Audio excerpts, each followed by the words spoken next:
Welcome to another edition of In the Know. I am your host, Tony Reeves.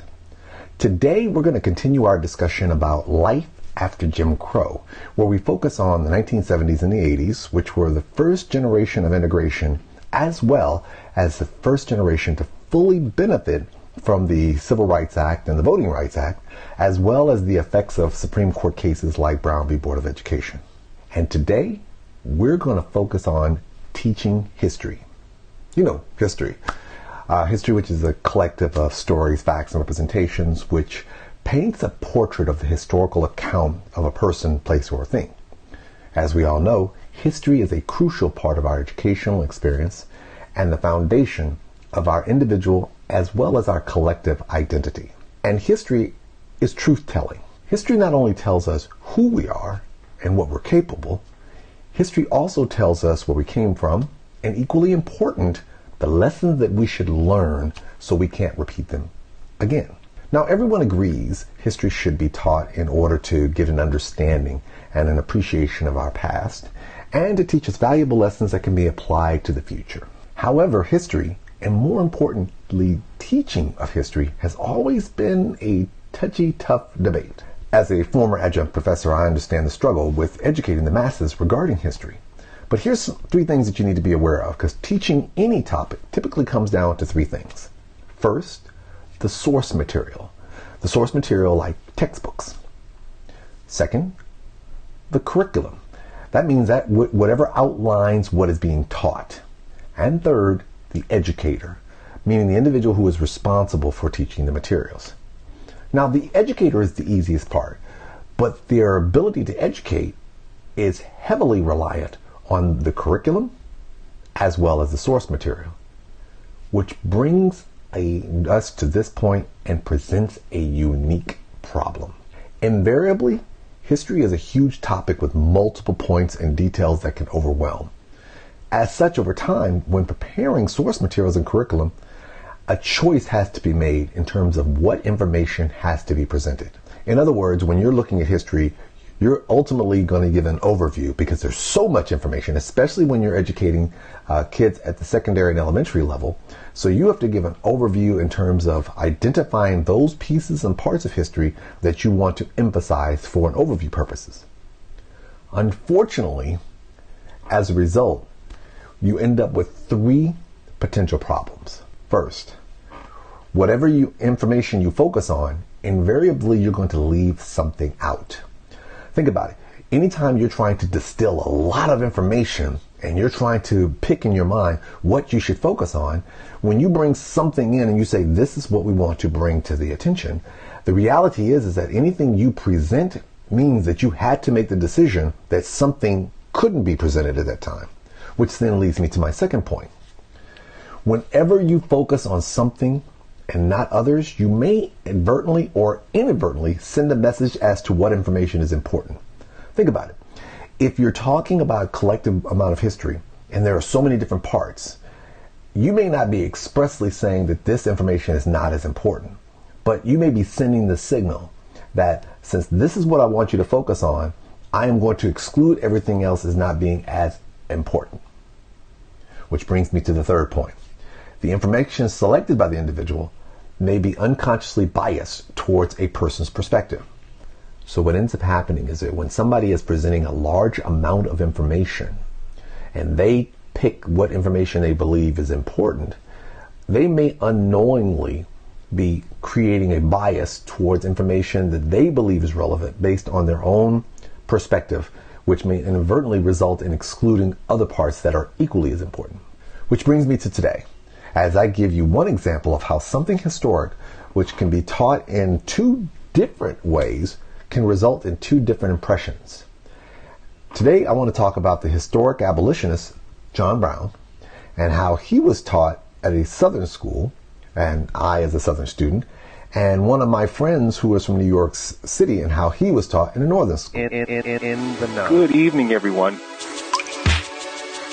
In the know. Tony Reeves, fire. Following the news in any way, shape, or form. No shortage of things to talk about.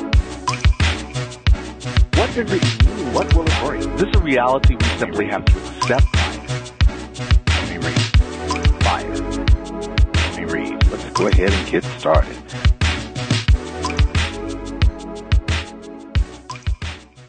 For those of you who don't know John Brown was an avid supporter of freeing the slaves during the slave-owning years, or he was referred to as what's called an abolitionist, and he was in existence during the 1800s. He is most widely known for his effort to incite a slave rebellion, as was known as Harper's Ferry, preceding the American Civil War. As a result of his actions, he was executed by hanging on December 2nd, 1859. Now, John Brown believed that he was an instrument of God and that it was his mission to end slavery. Now, anytime you're looking at a historical figure, there's always going to be competing impressions of how that individual is viewed. And John Brown was no different. There are countless debates surrounding whether he was a hero and a savior of the abolitionist movement to free slaves, or whether he was a maniac or insane in his pursuit of his actions. Now, we can all debate of the complexities of this individual. However, how he is presented in educational materials may have an impact on how he is perceived. Which brings me to a debate I had with a good friend of mine when I was in college, good friend of mine from New York, about John Brown. Now, for context, I need you to paint the picture of two different individuals, and you probably can glean it fairly quickly. I grew up in Pine Bluff, Arkansas, which is a small rural town of about 40,000 people in the southeast corner of Arkansas, about an hour from Mississippi and Louisiana border. I grew up in what's referred to as the Deep South. When I was in junior high school, I can remember when I was taught about John Brown, I can remember him vividly being referred to as Mad John Brown. Mad in the sense of him being considered insane. I can also remember him being referred to as insane. I do remember having discussions about him and John Brown's efforts to free the slaves. However, I do recall several accounts of him being referred to as being insane. Now, several years later, I attended college at a small liberal arts school in Florida and met up with this gentleman. I don't want to throw my boy's name out there, so it's interesting because he was from Manhattan, New York, and he was born and raised and educated there. And he and I would often have debates about a variety of different topics, but somehow one day we happened to find ourselves migrating towards this particular topic about John Brown. So we were having this discussion, and during this discussion, I distinctly remember referring to John Brown as Mad John Brown. And the thing that still resonates with me to this day was his response, because his first instinct was to stop me and say, why are you referring to him as Mad John Brown? And so I told him that in my school, we were taught that he was insane, that part of the insanity was the fact that he would seek to arm the slaves in rebellion and so forth. And so as such, that's how he was portrayed to me, and that's how he was taught to me. He was puzzled because he said to me, and I still remember him saying, why? I'm like, what do you mean by why? And of course, you gotta remember I'm 19 at the time, so I'm like, this is really how he was taught, we were taught. He said in his school, John Brown was viewed as a hero and revered, and there is no reference to him being considered mad or insane. Even more so, my friend couldn't understand how I couldn't see John Brown as being for a hero, for trying to take upon himself to liberate the slaves, and why I'd be willing to adopt this or adapt or accept this notion that he was insane because of this particular action. So you see how two very different perspectives of the same set of history can affect the perspective? And more importantly, how both are being taught. And this is literally, we're talking, both of us were in junior high in the early 80s. So this is literally how we are being communicated in our different parts of the country about a central figure, two totally different ways. The reality of this is that both portions of history can be true. However, if taught from a specific perspective without a wider context, you risk the possibility of someone adopting a version that doesn't consider all the nuances of the historical moment. In other words, you have an individual here who was clearly complex. And by only telling a portion of his narrative, what ends up happening is that you leave it up to the individual, i.e. the student, to not only develop their own impression, but also that impression cements over time if they're not willing to open up their eyes to the possibility that there could be a greater context other than what's being taught to them. Now let's be clear about this, because this is something that comes up a lot. There is no right version of history. There are no facts or alternative facts. There is no history and then there's an alternative history. No. The key thing is what portions of history are you telling? And is important, are you recognizing that omission of other facts may result in creating a distinct impression? You risk the possibility of someone drawing a conclusion that you never intended. In the case of my buddy and I, we were both taught history about John Brown from two different perspectives. He was taught of him as being a hero. I was taught of him as being a madman.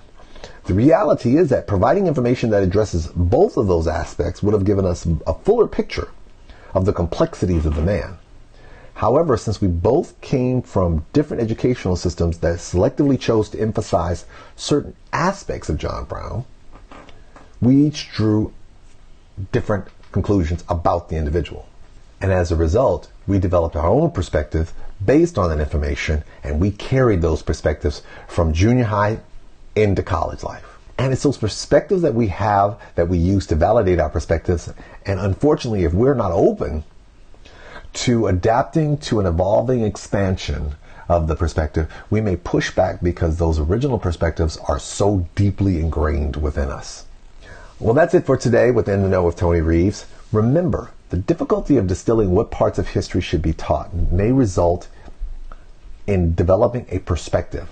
And the problem is that if you hold on to that perspective as if nothing can be added or taken away from it, you may resist the reality that history is not a fixed set of facts, and that as our understanding of history evolves, so does our reality that we know more as we learn more. As always, I thank you, our listening audience, for tuning in. If you have Instagram, Facebook, and Twitter, type in my handle and follow me. And my name is Reeves for more interesting content and more thought-provoking information going forward. I'm Tony Reeves, and always make sure you're in the know. And remember, are you ready for the Anthony Reeves experience?